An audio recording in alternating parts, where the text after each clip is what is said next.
Nung nakadaang araw, nagpunta ako sa bayan. Bumili ako ng gulay na alugbate. I'm planning to plant its tangkay.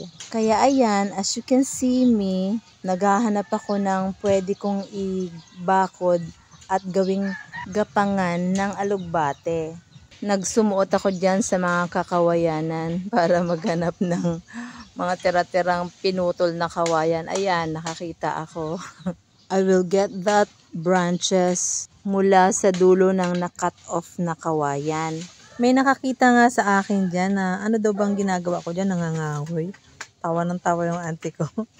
Para mahinto na lang ako sa pinagagawa ko. Tinulungan na lang niya ako. Kumuha din siya ng mga sanga din ng kawayan para idagdag sa mga nakuha ko.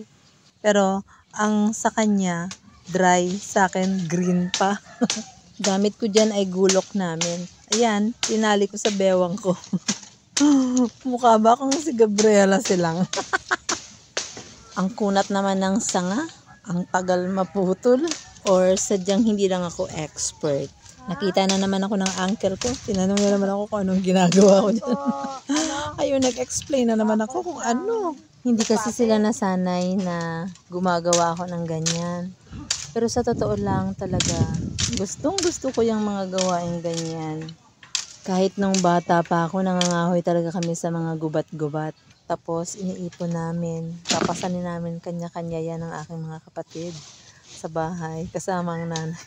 Dinadala kaming lahat para mangahoy nung nakatira pa kami dito. And this time, namimiss ko yung mga bagay na yun, kaya gusto kong balik-balikan through that. Look at my gulok. Sobrang purol. Many times natirada muna bago kuminis ang sanga. But it is better, mas less ang disgrasya kapag mapurol. After I got enough sanga ng kawayan, then dinala ko siya in front of our house. Ayan. Kasama na dyan ang dinagdag ng auntie ko. Naaawa na kasi siya sa akin na naiinitan doon. Ayan yung mga nag-gather naming kawayan, oh. Sa akin yung mga green, yung mga brown sa kanya. Then, I started cultivate the soil. Ayun, tapos yung mga nakuha kong sanga, ayan, tinutusok ko na para gawing bakod ng aking tanim. Ang plan ko lang kasi sana, yung gapangan lang ng alugbate. Kaso, habang nagbubungkal ako ng lupa dyan, gamit ang pala, kasi hindi ko mahanap yung pambungkal nila eh. Nakita ko yung manok. Tinitingnan niya yung mga hukay ko. Alam mo naman ang manok, kapag nakakita ng tumpok, gustong mga laykay.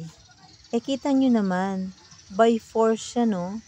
Ang hirap-hirap kayang ibaon yan sa lupa. May narinig akong kwento. According sa alamat, kaya daw nangangalaykay ang manok kasi hinahanap yung singsing. Ewan ko kung kaninong singsing ang hinahanap. Okay, that's our assignment.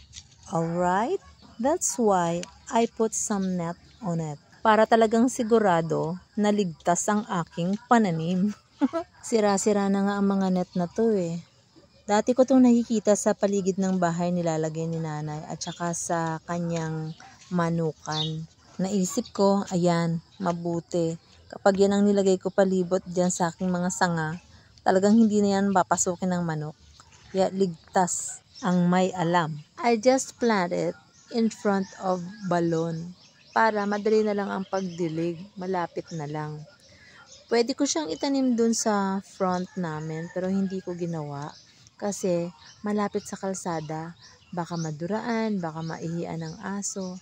And one thing more, pag nakita nila na meron akong tanim na gulay, baka sabihin nila, ano inang ginatanom mo ni? Sasagot ako na, nagtanom ako alugbate.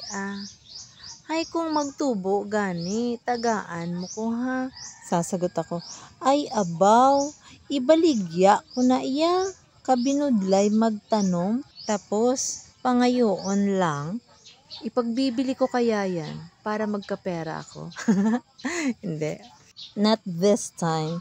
But in the future, talagang mag-gardening ako ng mga gulay at ibebenta ko. Pambayad ko man lang ng kuryente, no? Kasi by that time, senior citizen na ako. Tapos, dito ako maninirahan at magtatanim ako. At ang aking mga itatanim na mga gulay ay pagkakakitaan ko para mabuhay naman ako, of course. Aside from that, magpe-preserve din ako ng mga food mula sa aking garden para sa panahon ng taggutom, meron akong kahandaan. Ang mga tinanim ko na to, babalikan ko to sa March, uwi muna ako ng Manila. For sure, pagbalik ko, meron na itong mga usbong. Dadagdagan ko pa yan pagbalik ko. Pwede rin akong bumili ng mga binhina like okra, talong. Pinapapahinga muna ako ng kapatid ko at sabi niya, i-reserve ko muna yung strength ko. Kasi babalik pa ako dito eh. Baka ma-stress ako at ako naman ang magkasakit. Sa ngayon, kailangan kami ni nanay dahil siya ang may sakit. Siya muna ang aalagaan namin. At long last, natapos din. Sulit ang pagod. Alright. Makakapagod. Okay. That would be the outcome of my hard work. See that? Nice one. Paano pa makakapasok ang manok dyan? Kahit daga, hindi makakapasok dyan. Mabilis lang yan mabubuhay kasi panay ang ulan dito eh. So, menos dilig na ako ngayon dyan. Kasunod niyan, may itatanim pa akong iba. Marami na rin akong naipong mga buto ng sile, buto ng star apple, at buto ng malunggay. Meron pa akong mga buto ng kamatis at I'm planning to buy bawang also and luya at itatanim ko din.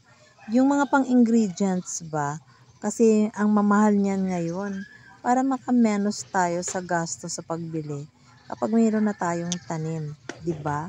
Mas alright yun. That's all, folks. See you again next time. Bye for now.